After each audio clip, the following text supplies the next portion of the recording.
예. 루카치 미학 보겠습니다. 루카치가 막스 시대에 인제 바짝 붙어서 처음으로 막스식 미학을 쓴 사람이에요. 오래된 사람이죠. 1800 년대에 인제 사람이니까. 예, AI 선생님이 해 주셨어요. 아주 마음에 듭니다. 아, 이제 선생님 소리가 나네. 예, 친구가 되어 가고 있어요. 게오르고 루카치가 인제 미학을 4 권을 썼는데요. 그다음에 첫째 과정에 인제 미학을 천천히 보려고 이제 첫 번째 이 예술이 과연 어떤 과정을 통해서 창조가 되고 인제 예술이 미를 표현하는 대표적인 예니까요. 그다음에는 구체적인 미메시스 모방 문제로 들어갑니다. 그래서 요번에는 예술이 이제 꼭 꼼꼼하게 예술이라는 게 과연 어떻게 탄생하는가 인제 요런 과정을 볼 텐데, 요거는 보통 예술론하고는 쪼끔 달라요. 마르크시즘이라는 게 뭐냐면 변증법적 유물론. 이 마르크스가 이 변증법적 유물론을 창시함으로써 이 세계가 완전히 발칵 뒤집혔어요.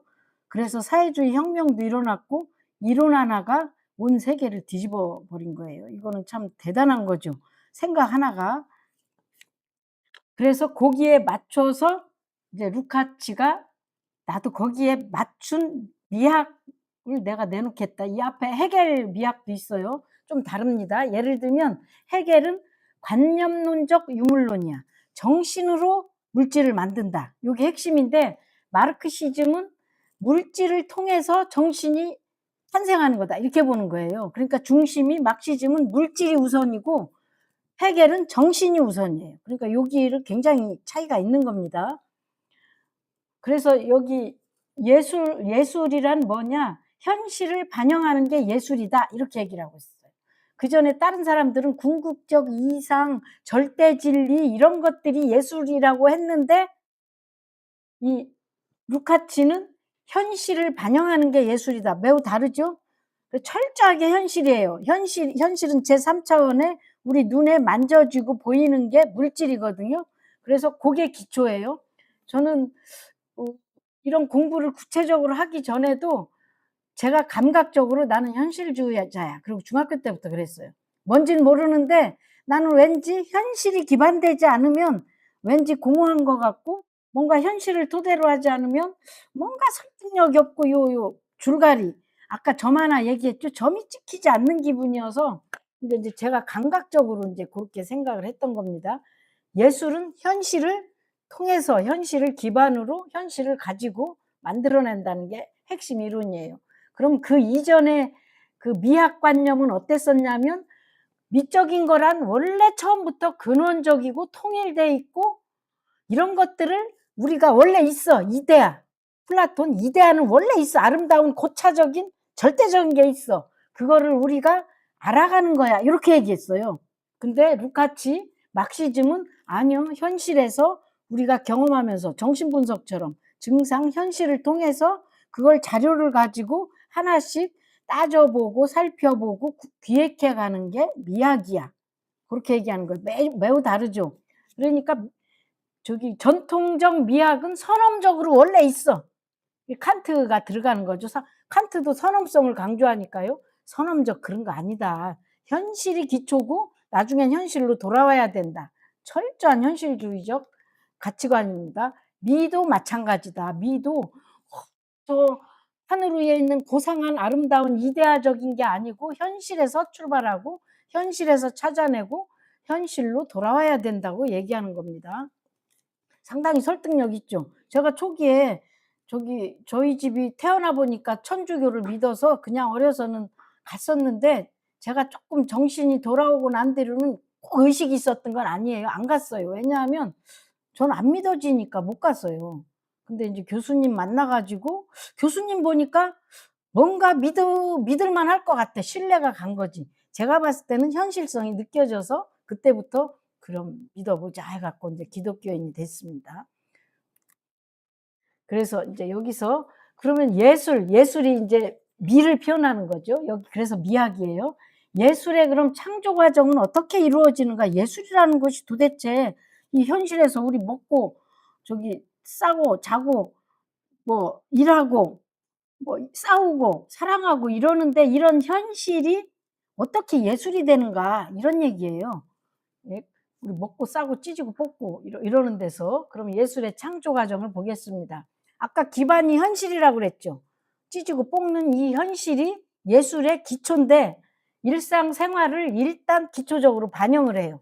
우리가 태어나서 예술은 그렇게 탄생하는 거지 하늘에 높은 이상을 가지고 뭐 성모 마리아 그린다고 해서 그게 그건 예술이 아니다라고 얘기하는 거예요. 그렇게 하는 게 탄생하는 게 아니다. 막시스트들한테는 일단 일상생활에 찢고 볶는 일상생활을 반영하는 거예요. 지난 시간에 정 교수님이 하이데거 얘기하면서 생활 세계를 이렇게 철학에서 끌어들인 아주 중요한 계기라고 했었죠. 하이데거도 인제 막시스트의 인제 막시즘 이후에는 막시즘 영향을 안 받으면 그 쪼끔 모자란 거예요. 정신 분석이 탄생한 이후로는 정신 분석을 차용하지 않으면 약간 모자란 거야. 이렇게 된 거예요. 이렇게 이런 이론들이 있어요. 그래서 이제 고렇게 됐고 그 두 번째 그러면 인제 시작은 일상생활인데 그다음에 일상생활만 가지고 다 되느냐 인간이. 과학이 있어야 돼. 객관 현실을 객관적으로 인지하는 과정이 있어야 돼. 나를 탈피해서 대상을 정확하게 대상으로 보는 거. 나랑 대상을 구분 못하면은 그게 정신병이에요. 경계선이고. 그래서 나와 대상을 구분할 수 있는 과학적 과정을 겪어서 그거를 삶에 반영하는 과정이 필요해요. 여기서는 자연과학 그래서 우리가 얘기하는 3 차원의 모든 지식을 얘기합니다. 그럼 그것만 갖고는 예술이라고 하기에는 뭐가 아직 기반은 돼요. 그리고 세 번째 결정적으로는 과학적 반영을 통과한 다음에 과학은 예술이 아니에요. 과학 안에는 신도 없고 예술도 없어요. 그러면 예술은 어떻게 탄생하느냐? 미적 반영. 여기서 반영은 대상을 보고 그거를 따라하는 거예요. 이 공감해서 내가 따라하기, 거울 보기 요런 거 같은 겁니다. 그럼 미감을 어떻게 반영하느냐 요 과정을 통해서 예술이 결정적으로 탄생이 됩니다. 예 보겠습니다. 제가 가져온 그 화가가 렘브란트 그리고 이거 보시면은 알 거예요. 도미에 그리고 세잔느를 갖고 왔는데 그 루카치가 주장하는 인제 요거를 사회주의 리얼리즘이라고 하거든요. 예술 이론을 사회주의 리얼리즘. 리얼리즘 여기에 거의 부합하는 화가들을 제가 갖고 온 거예요. 그래서 인제 렘브란트부터 갖고 왔는데 일상생활이 모든 인간 활동의 출발점이자 종착점이다. 현실, 생활 세계가 우리한테 시작이고 삶이 시작하듯이 시작이고 예술도 종착점도 현실을 변화시켜야 이것이 예술이다. 이렇게 얘기하는 거예요. 그러면은 현실에서 출발해서 현실을 변화시키는 그 과정이 변증법인 겁니다. 그래서 변증법적 유물론. 예를 들면 결혼을 인제 하실 분도 있고 앞으로 여기 아유 선생님들 기대가 돼요. 어떤 남녀를 만나서 또 찌지고 볶으면서 결혼을 하고 또 어쩌면 헤어질지도 어쩌면 또 뭐 계속 갈 수도 여러 가지 가능성이 있는데 어떻게 변증적으로 자기 삶을 결혼해서 대상과 구성해 나갈지 고 사이가 변증법이에요. 결혼을 해 가지고 이 변증법 과정을 바라지 않은 건 도둑년놈입니다. 왜냐하면 그런 건 없어요.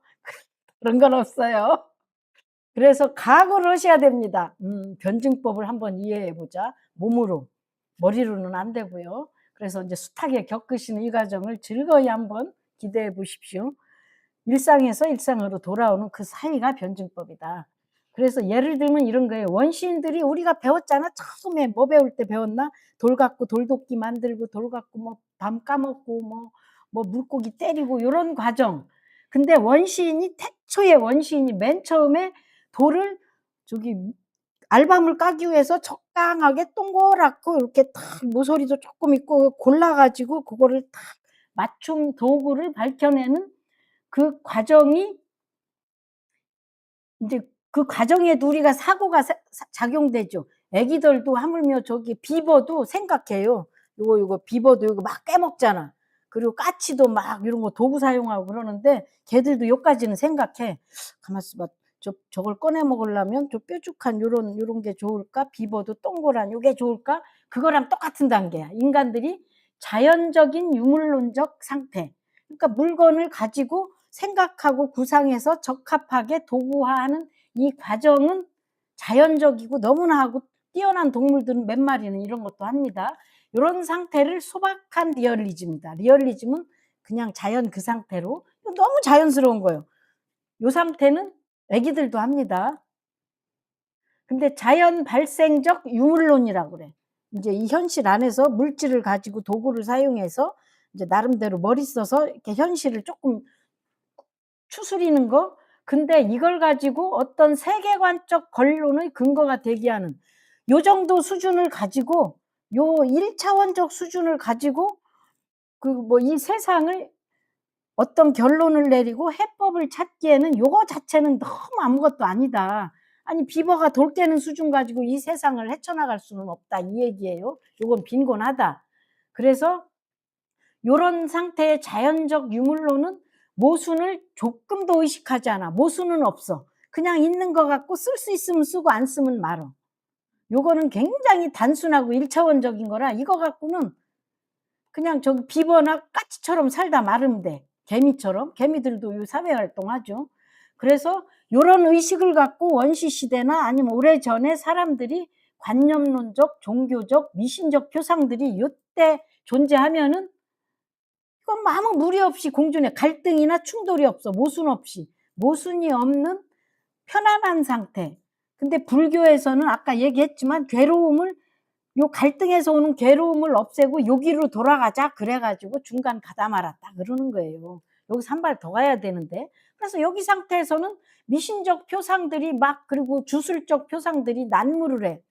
그래 가지고 우리 얼마 전에도 그 맨 위에 계신 분이 그 참 우리 큰일 날 뻔했어. 아니 소위 한나라에 최고 지위에 있는 사람이 무당말 듣고 이런 거는 정말 끔찍한 거예요. 이 모순되지 않은 그 세계로 돌아간 거. 그 사람들이 아직도 한쪽에 이런 유아적 사고에 많이 있는 거예요. 그래서 특히 주술이 지배하던 시기에는 표현과 소통이 유추적 사고, 여기서 유추적 사고는 검증이 없는 내 상상적 사고를 얘기하는 거예요. 그래서 요거는 그냥 유아적 수준. 내가 돌이라면 돌이고 내가 다이아몬드라면 다이아몬드지 뭐. 그러니까 근거 없이 유추하는 이 상상적 단계. 그래서 이런 유추적 상상적 단계가 압도를 하는 그런 단계였기 때문에 막 신비적 힘, 맹신 막 요런 것들이 판을 치는 거야. 그래서 지금도 신천지가 이렇게 득세 아마 이 지구가 멸망할 때까지 신천지나 요런 종교적 미신성 요런 건 안 없어질 거예요. 왜냐하면 한쪽에는 늘 쪼금 유아적인 사고의 사람들이 늘 존재하니까요. 그래서 인제 요런 것들 신비적 힘, 과학성을 통과하지 않은 맹목적 힘이 존재하는 게 요 일상이에요. 일상, 일상적 반영. 그렇지만 여기가 우리의 삶의 기초입니다. 이게 다는 아니지만.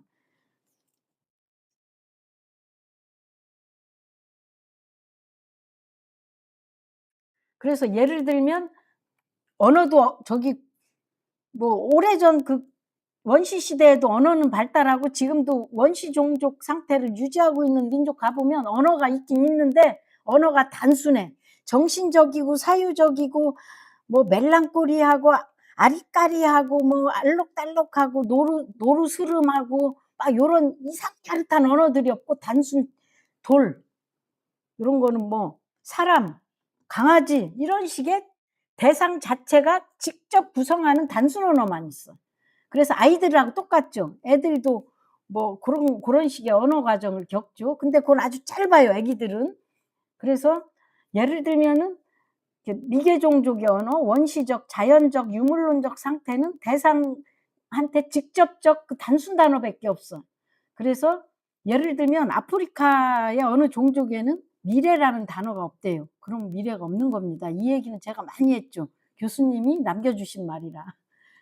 그래서 예를 들면 인제 대상하고의 우리가 사실은 대상하고 관계하는 게 이렇게 단순하면 세상이 벌써 소위 평화로워졌겠죠. 아니면 없어졌든가 갈등이 없어서. 근데 우리가 요런 대상하고의 상당히 복잡한 관계 얼마나 복잡해. 태어나면서부터 복잡해. 엄마 아버지 거 먹어 가지고. 근데 상당한 매개를 거치는 개념, 개념하고 단어는 달라요. 개념은 복잡한 의미를 함유한 단어예요. 그래서 요런 매개를 거친 개념이 한 낱말 속에 정착되기까지는 실로 무지막지한 세월이 흘렀다. 개념 하나 형성되기에는. 소위 그리스 시대에 철학이 처음 형성되는데 그때 그게 불과 얼마나 돼. 인간에게 몇천 년밖에 안 되잖아요. 인간이 존재한 게 몇십만 년 전이라고 그랬죠? 20만 년이요? 20만 년 전에 인간이 등장했는데 인간이 철학이라고 등장한 건 그리스 시대 몇천 년밖에 안 됐어. 그래 가지고 이 개념 하나가 생기는데 인간의 삶의 총체적으로 함유한 복잡한 개념 하나 생기는데 장구한 세월이 흘렀대. 예를 들면 우리가 성서에서 아까 그 시벨리우스 음악을 들으면서 저는 천지창조 장면이 떠올랐거든요. 아까 처음 들을 때는 우리 저기 할 때 리허설 할 때 처음 들을 때는 심해에 햇빛이 들지 않는 그 아주 심해에 거기가 떠올랐는데 아까는 들으면서 천지창조 장면이 떠올랐는데 어떤 게 떠올랐냐면 흑암에서 인제 말씀하시니 뭐가 뭐 첫째 날 어쩌고 뭐 둘째 날 어쩌고 막 요게 야 저럴 때 아까 꽝 할 때 그 뭐라 그랬지? 고함 소리? 이 비명 소리. '아 저 정도는 악소리가 나와야 청창조가 되겠지?' 그 생각이 들었어요. 그리고 창조하는데 아름답게 빛이 있어. 그럼 빛이 짠 그런 게 아니 빛을 생기게 하려면 얼마나 많은 에너지가 그리고 또 애 낳는 장면도 떠올랐어요. 여자들이 그 비명 소리 할 때 선생님이 설명하기 전에 "그렇지. 우리가 창조할 때 여자들이 거의 죽다 살거든." 그것도 떠오르고 역시 음악은 위대해. 제가 요새 많이 깨어났나 봐요. 근데 이제 그 학자들이 설명해 줄 때 우리 7일 만에 천지를 창조했다고 하는데 사실은 이것도 교수님이 설명해 주신 거고 다른 책에서도 봤어요. 우리가 얘기하는 하루와 하루 사이는 세월을 따질 수 없는 어마어마한 세월인데 1 일이라고 칭한 것뿐이다. 개념화시켰어. 이렇게 얘기를 했어요. 그걸 느꼈어요 아까. 그래서 요런 거 개념이 하나 생기려는 이 성서에서 얘기하는 7 일은 7만 년, 700만 년 셀 수 없는 시간을 통해서 겨우 빛이 하나 생기고 또 셀 수 없는 이틀이라고 명명된 데서 그다음에 땅이 하나 생기고 이런 되는 거예요. 개념 하나 생기는데 인류의 이런 장구한 역사가 걸렸다는 거예요. 인간이 참 위대하지 않아요? 이 미물같이 약간 벌레 같은 상태에서 이제 이렇게 막 지금까지 온 거예요. 제가 이 자리에 있는 게 참 그러고 보니 감격스럽네요. 인류의 역사를 통과해서 근데 그게 뭘로 됐느냐? 막시즘의 핵심은 노동이에요, 노동. 노동에 의해서만이 인간의 정신성도 탄생하고 이 몸을 사용해서 노동에 의해서 생겨났다는 게 핵심인데 노동의 대상과 가정에 이름을 붙임으로써 처음에 돌 주워 가지고 뭐 이렇게 깨다가 알밤 깨다가 곡식을 두드리다가 요거를 돌이라고 그러는데 요거를 방망이라고 이름 짓까? 그리고 몸을 써서 힘이 들어가는 것도 이름 붙여 보고 요렇게 하면서 그 복잡한 상황과 절차를 일목요연하게 정리하고 이렇게 계속 반복적으로 공통을 찾아내고 본질이 강조되면서 정착하는 과정에서 생겨난 게 개념이라는 거예요, 개념 하나. 그래서 아버지, 아빠, 엄마를 맘마, 멈멈 하다가 엄마라고 이름 붙인 과정에서도 이게 얼마나 많은 그 이름 하나 저는 늘 궁금한 게 '아 왜 제비꽃을 제비꽃이라고 했지?' 그리고 아니 이 세상에 이름을 눈에 띄는 건 다 어떻게 이름을 붙였지? 아니 산속에 있는 그것까지 찾아가서 사람들이 어떻게 그렇게 다 이름을 붙이고 그게 전수가 되고 나까지 알게 됐지? 이런 게 한 번씩 상당히 신비롭습니다. 그게 다 노동에 의해서 꽃을 본래도 찾아가서 살펴봐야 되고 모든 걸 노동으로 노동에 의해서 모든 게 발생되고 개념도 그렇고 이 몸도 그렇고 그랬다고 봅니다. 상당히 일리가 있죠. 그중에 가장 이제 고차적인 게 정신 노동이에요. 그래서 우리가 생활의 요구랑 더 이상 결합이 안 되면 발 뭔가 그냥 이렇게 지리해져. 그래서 집안을 일상생활의 집안을 다시금 떠나야 돼. 일상생활이 고루하고 지리하고 재미없으면은 그 집안을 떠나서 새로 만들어야 되는 거예요. 아까 된 얘기했죠, 된.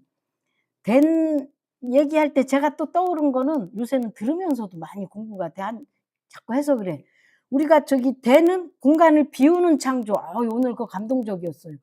처음에 넣는 게 아니라 비우기부터 하라는 거예요. 예를 들면 저는 지금 엄마한테 받은 거 비우느냐고 이 난리를 하는 거거든. 비워야 내 주체를 집어넣지.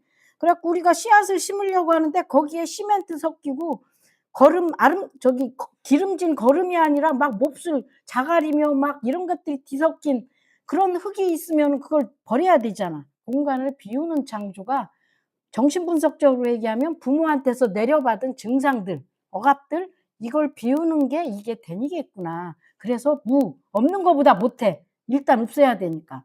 정신분석에서 하는 작업이 그거죠. 근데 교수님은 코앗은 쪼끔 달라요. 없애는 게 목적이 아니고 없애는 데 치중하다 보면 사람이 고갈되고 피폐해져. 없애는 게 문제가 아니라 네가 좋아하는 걸 집어넣어서 이게 밀리게 만드는 거야. 이게 양이 줄게. 매우 다르죠. 사랑을 해서 적대를 없애는 거하고 적대감을 그냥 없애려고 하면 적대감이 없어지나요? 아까 얘기했죠. 뭘 없애려고 하면 힘이 더 들어간다고. 생각을 안 하려고 하면 생각이 더 들어가. 그거랑 똑같은 거예요. 없애려고 하지 말고 좋은 생각을 하면 얘는 그냥 없어져. 힘 빠져 가지고. 이게 코안 이론입니다. 교수님이 떠오르는 대로 해라 그래 가지고 얘 왔다 갔다 하면서 얘기하고. 그다음에 과학적 반영. 이거 우리가 다 아는 자연과학. 기술의 객관적 수준이 발전 수준이야. 예를 들면 르네상스 이전하고 르네상스 이후하고 또 우리가 자본주의 저기 뭐예요? 그 산업혁명 일어난 이전하고 이후하고 어마어마하게 달라요. 이게 다 노동의 발전 수준이기도 하다는 거예요. 예를 들면 처음에 조약돌 가지고 그냥 이렇게 이 물고기 때려잡고 저기 알밤 까던 그런 걸 가지고 오랜 시간을 지내서 그걸 칼로 만들어 그 과정 칼로 만들어지는 때는 기나긴 시간이 소요되는데 칼이 만들어지고 나서부터는 결정적 진보가 이루어져. 우리가 여기서 그다음 갈 때는 굉장히 오래 우리가 임계점이라고 그러죠. 물도 일단 임계점까지 끓 때가 오래 걸리지 한 번 끓으면 그다음에는 초고속이 막 붙어버려. 이런 것처럼 칼이 한 번 도구가 만들어지고 나서부터는 결정적인 진보가 이루어졌다. 그리고 우리가 신석기 혁명이라고 그랬죠. 그때 아마 이런 칼이 만들어지면서 인간이 인류한테 큰 혁명이 있었는데 신석기 혁명 그다음에 뭐 그렇지. 청동기 문명, 철이 생기면서 그다음에 인제 근대에서는 르네상스, 문예혁명 아까 인제 이런 식으로 지금은 AI 혁명이 일어나고 있죠. 4 차원 혁명. 현실의 과학적 반영은 인간학적 결정 요인에서 벗어나고자 한다. 이 얘기는 뭐냐면 객관을 객관 그대로 보는 거예요. 그러니까 돌은 돌로 보는 건데 이 정신이 혼돈스러우면 돌이 나인지 내가 돌인지 구분을 못 해. 그래서 이 과학적 반영은 뭐냐면 객관적 사실을 사실 그대로 보는 훈련을 하는 거예요. 그리고 그 원리를 아는 과정. 예를 들면은 그리스 철학 그리스 시대에 노예제가 엄청 발달해 갖고 아리스토텔레스도 노예는 인정했었어요. 왜냐하면 그 시대적 요구였던 건데 그리스에서 노예제가 엄청 왕성하고 충분하게 쓰고 서로 노예는 노예대로 뭐 주인은 주인대로 이렇게 잘 이렇게 살았는데 왜 재편성을 못하고 망했느냐. 노예제가 너무 당연하고 풍성하게 가다 보니까 이거를 꽉 찼을 때 이게 뭐든지 시작되면 끝이 있고 융성하면 무너지는 날이 있는데 요거를 재편성을 못하고 하다 보니까 그냥 이렇게 끝나 버린 거예요. 얘기했던 과학적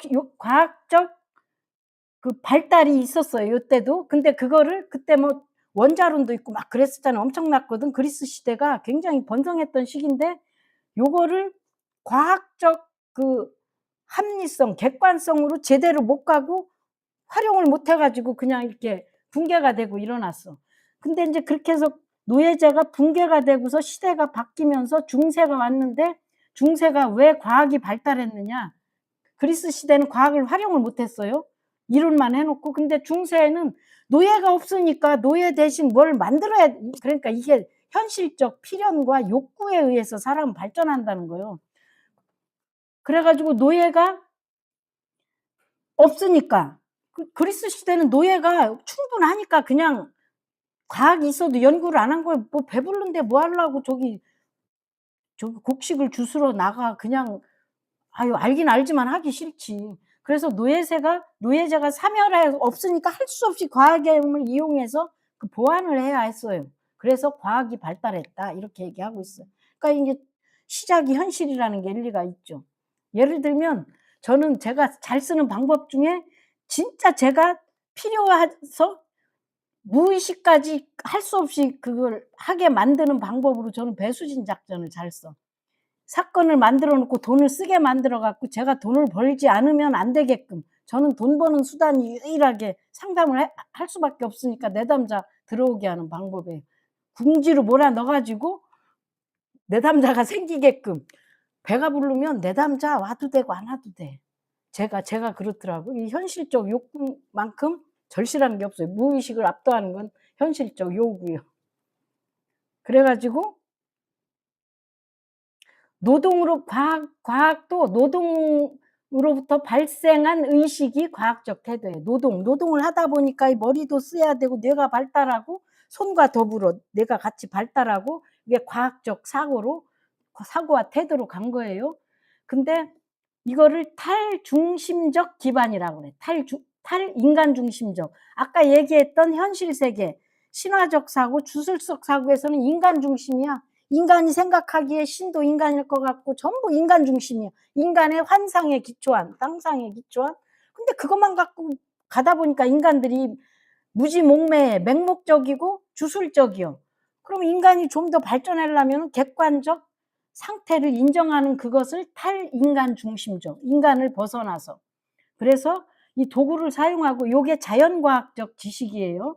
그래서 도구를 응용하고 예를 들면 신학적으로 얘기하면 신화에서 그 탈신화와라는 불트만 몰트만 이런 분들이 탈신화와 얘기했거든요. 제대로 신앙을 갖기 위해서는 신을 한번 떠났다가 와야 된다. 지젝도 그랬어요. 진정한 신자가 되려면 무신론자가 돼 봐야 된다. 이것처럼 탈인간적 중심이라는 건 내가 아닌 상태를 겪어 봐야. 결혼하는 분들은 대상이 나 같지 않아. 사랑은 했지만 사실은 사랑하는 차이가 없으면 사랑을 절대 못 해. 결혼 못 해. 차이가 크기 때문에 그 차이 때문에 매료가 돼 갖고 그 매료 때문에 결혼했다며 차이 때문에 미치는 거예요. 그래서 내가 아닌 과정을 겪어야 돼, 대생을 통해서. 그래서 다시 한번 거듭나면 둘이 아름다운 관계로 변증법적으로 구성되는 겁니다. 그게 탈인간 중심적 기반. 신의 이름을 떠났다가 제대로 신이라는 개념을 이해하지 않으면 전부 맹신도들이에요. 많죠? 헬신앙화를 못 해 가지고. 예를 들면 안경은 탈인간 중심적 기능이 없어. 왜냐하면 안경도 도구기는 한데 안경은 내 생활에 장애를 일으키는 관계를 정상적으로 회복시켜 줄 뿐이지 뭐 탈인간 중심적 기능은 없어. 탈인간 중심이라는 게 인간이 아니라고 하질 않아. 안경은 나를 더욱 인간되게 해. 근데 망원경이나 현미경은 과학 도구잖아요. 그래서 보통 사람의 감각기관으로 접근하기 힘든 어떤 세계를 볼 수 있고 충격적이게 만들어. 그러니까 내가 그 3차원적 인간적 눈을 벗어나게 하기 때문에 요런 것들은 과학적 도구가 되는 거예요.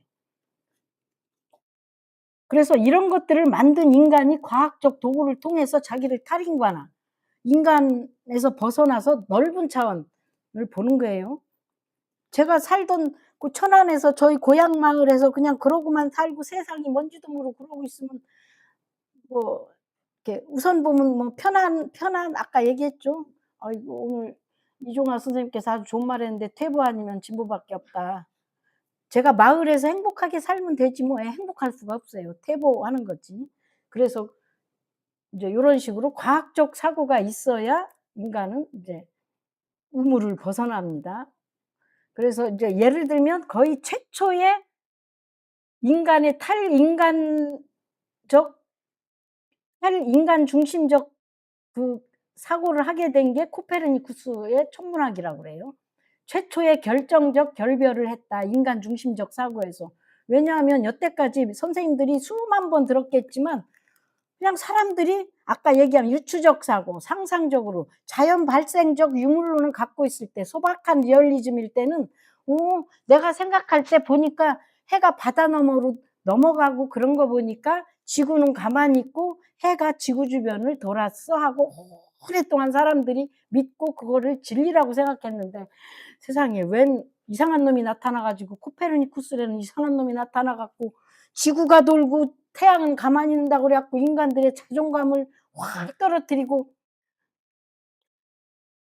그냥 사람들의 그 고정관념을 무너뜨려 갖고 사람들을 너무 혼돈을 시켰어.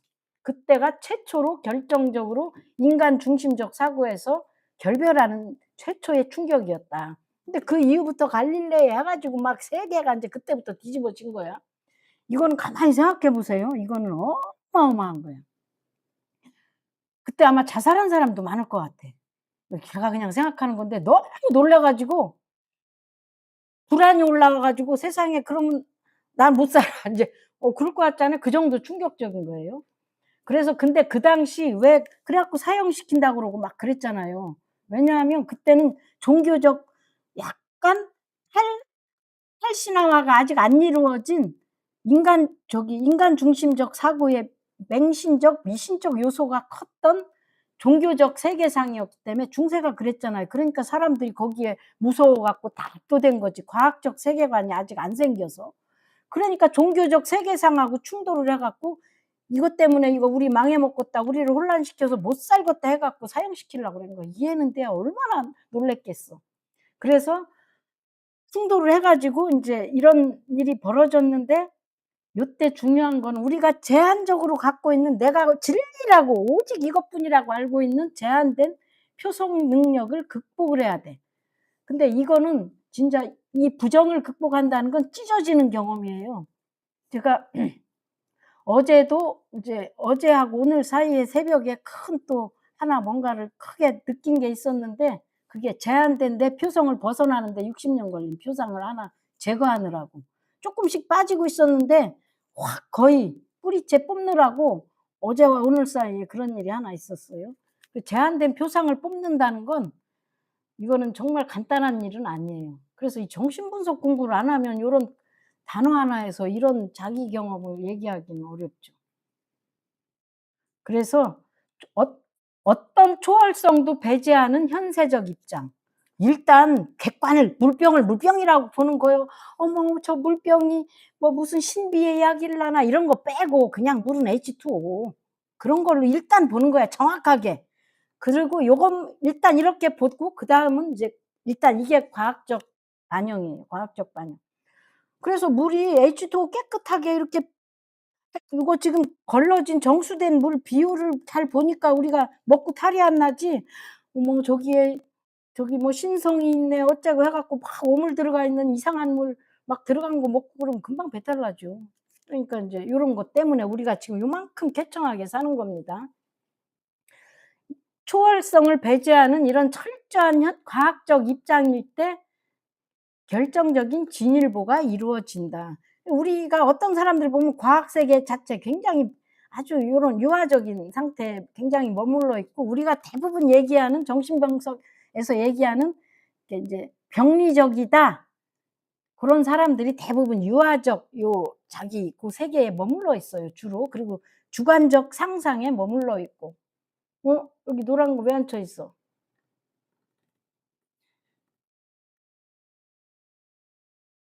과학에 갈목상대할 만한 진보를 기대할 수 있는 거는 자연과학을 발명해 갖고 직접적 이익을 주는 게 아니고 그것보다 더욱 중요한 것은 법칙의 발견이기 때문에 그래요. 원리를 발견하는 게 중요한 거지 요거 하나 살짝 발명해 가지고 사람들한테 싹 이익을 꿔치고 진정한 것은 법칙의 문제예요. 북클럽을 이렇게 해 가고 있는 것은 이게 궁극 원리에 부합하기 때문에 해 가고 있는 거예요. 법칙에 맞기 때문에. 요거 돈 벌려고 이익의 관점이면 이거 빨랑 접어서야 됩니다. 사실은 자연과학도 마찬가지라는 거예요. 양자물리학 뭐 뉴턴 뭐 사가 얘기하고 이래 가지고 뭐 그때 뭐 그게 돈 되는 건 아니잖아요. 법칙을 얘기한 거지. 예 그래서 이거를 광명을 가져오는 실험이라고 불렀다. 이익하고는 이윤을 산출하는 게 아니고 그래서 이윤에만 너무 관심이 가면 이 법칙을 쫓아야지 이윤 나한테 요게 이익일까 봐 이 짠머리 이 계산이 빠르면은 진리 추구 못 해. 왜냐하면 여기 와 갖고 뭔 빛이 있어. 내가 여기 다녀 가지고 뭐 내가 진급을 해. 근데 좀 더 큰 안목으로 보면 진급합니다. 부도 생깁니다. 근데 이건 굉장한 시간과 노력이 필요해. 근데 이거는 인제 근데 인제 단순한 이윤 관점은 굉장히 짧은 관점이죠. 미적 반영 여기가 핵심인데 예술의 창조 과정에 결정적으로 이 미적 반영이 없으면 예술은 없어. 과학적 반영까지는 엔간히 해. 과학적 반영까지 해야 상식적인 사람이 돼. 근데 예술적인 사람은 못 돼. 예술적인 사람은 미적 반영을 했을 때만 예술적인 사람이 되고 삶도 예술처럼 삶을 만들 수가 있어. 이 미적 반영 보겠습니다. 부싯돌로 불을 붙이는 행위와 같은 것이 실제로 효력을 발휘하는 상호 결합. 우리가 인간이 언제부터 뭐 어떻게 우연히 부딪히다가 불을 발견했는지 모르지만 아니 돌을 부딪혔더니 불이 발생해?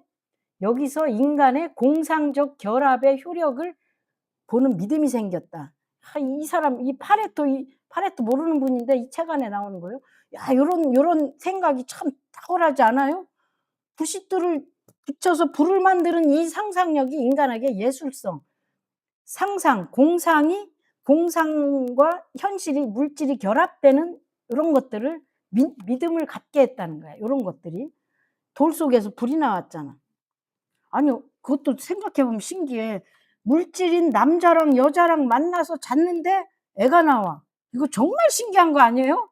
이것도 공상적 결합의 효력이요. 아니 만나 갖고 뭘 했어? 뭘 만들었어? 뭐 했어? 좋다고 그냥 관계 한 번 한 것뿐인데 거기서 사람이 나와?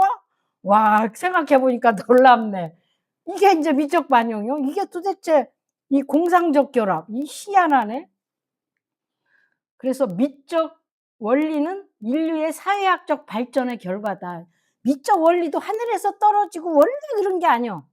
원초적 예술 능력이 있어서 그런 게 아니고 인간이 원시 시대부터 살면서 이 미감도 발달시키는 것이지 뭐 원래 있는 게 아니다. 얼마나 희망적이여. 노력하면 너도 미적 삶을 살 수 있어. 너도 화가가 될 수 있어. 너도 이 삶을 예술적으로 만들 수 있어. 이 얘기거든요.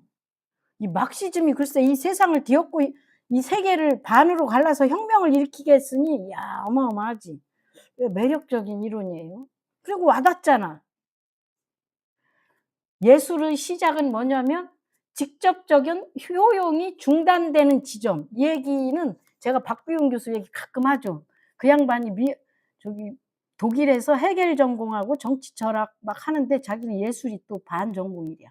근데 강의가 기가 막혀. 내가 그 양반 강의 듣다가 무한성에 꽂혀 가지고 요거를 구성한 거예요. 예술은 효용성이 중단되는 지점이야. 그 양반 말이 계산이 안 나와. 우리가 보통 사람 보면 쟤는 안 돼. 제가 한번 교수님한테 뒤어지게 혼난 적이 있었는데 제가 남자 비하가 있거든. 그 양반은 안 돼. 저 처음부터 포기했어요. 그랬다가 거의 저기 쫓겨날 뻔했어.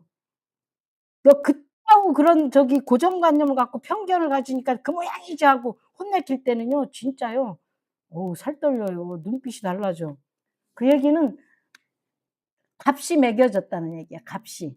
그리고 효용이 중단되는 시점 계산해 봤더니 저거는 아까 이윤의 관점 요 정도 떨어져. 쟤는 쟤하고 잘 만나면은 내가 쟤하고 잘 사귀면은 나한테 요런 유익이 있겠어? 뭐 요런 식의 유익 관점을 떠나야 예술의 시작점은 이익과 유익과 계산이 떠나는 지점이 계산이 안 되는 지점이 예술이 시작되는 지점이라는 거예요. 예를 들면 제가 또 가끔 저기 인용하는 있어. 별명이 대머리 걔 얘기는 해도 돼. 노총각. 이 나이인데 노총각이요. 아우 아직도 총각이요. 제가 맨날 그랬어요. 돈도 많고 사람이 되게 좋아. 그래서 제가 참 좋아하는 친구인데 그 친구가 "야 우리 40까지 저기 결혼 못하면 우리끼리 결혼할래?" 그럴 정도로 남자 사람 친구 중에 제가 정말 참 좋아하는 친구인데 중학교 때 친구예요. 만나지도 않는데 이런 거예요.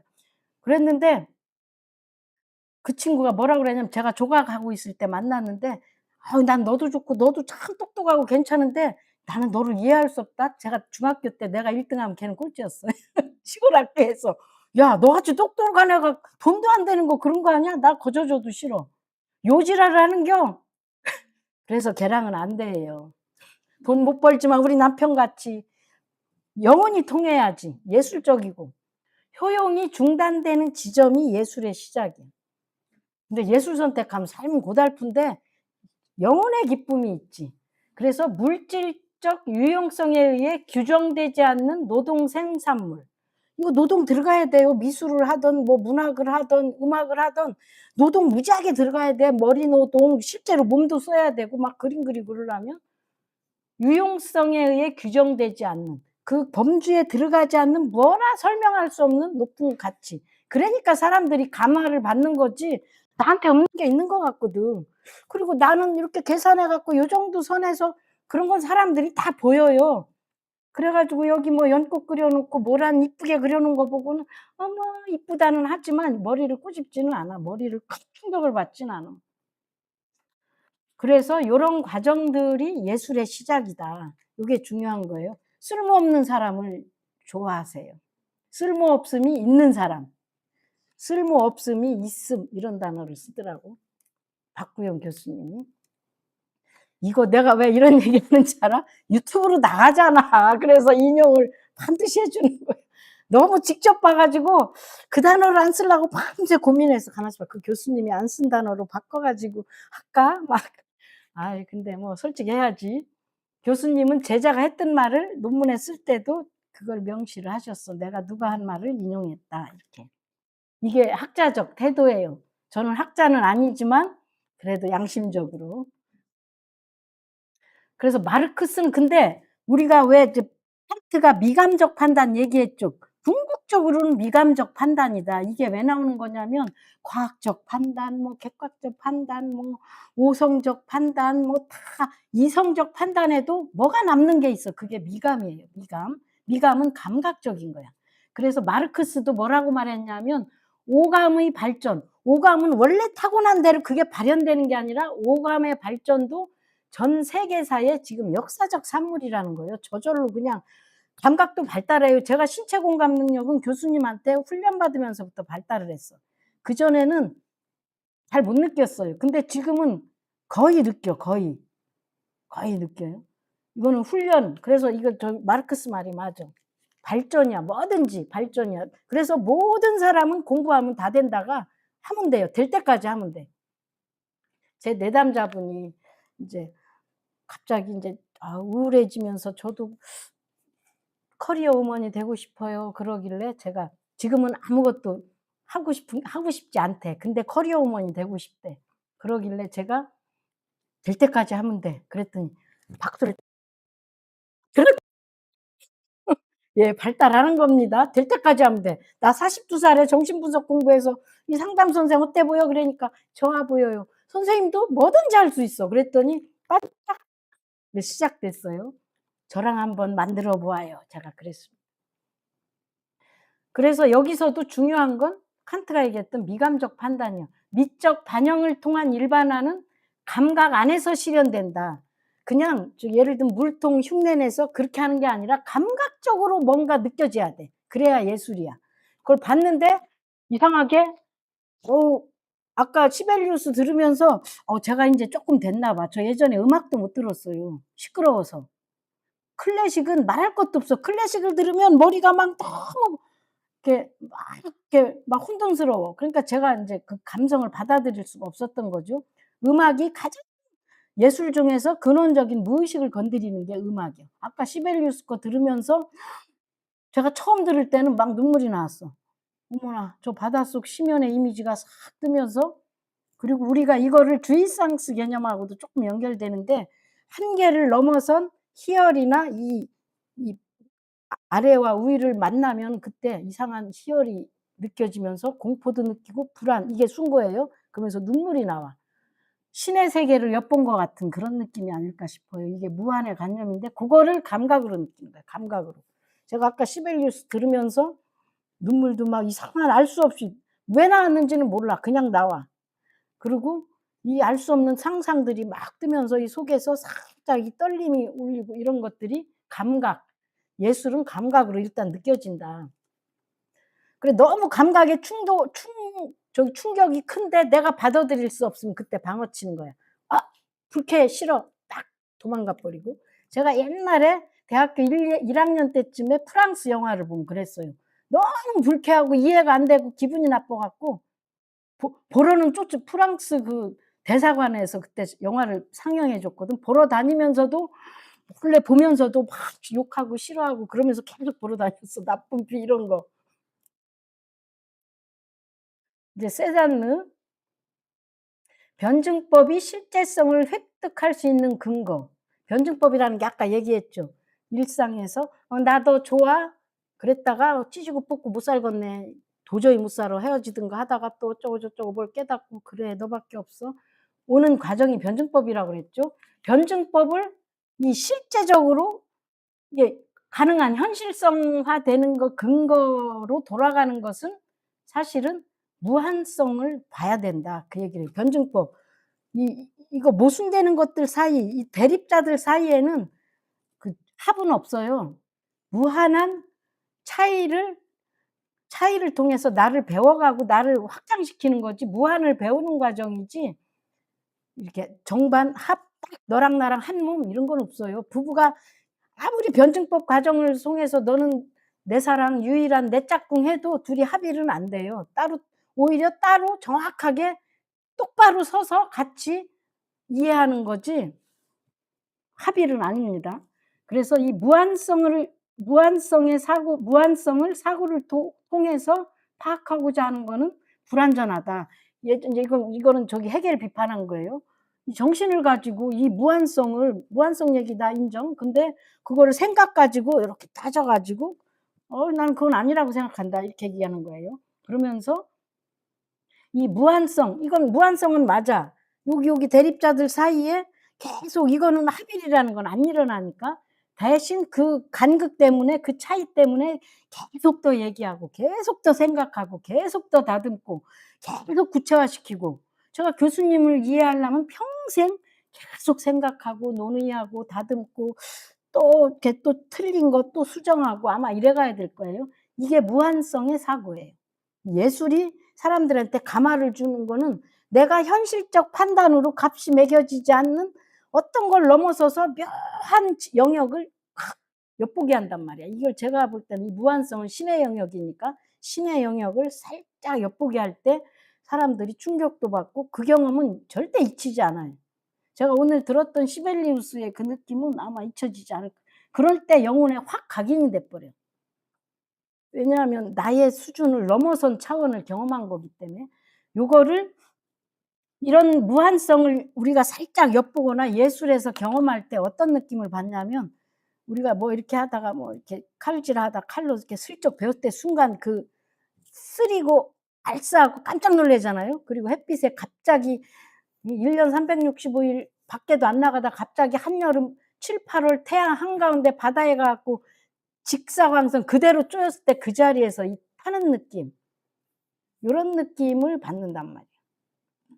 이거를 아까 그 교수님께서 살갗이 살짝 데이는 느낌이라는 단어에 또 이게 확 그분은 할 줄 아시더라고.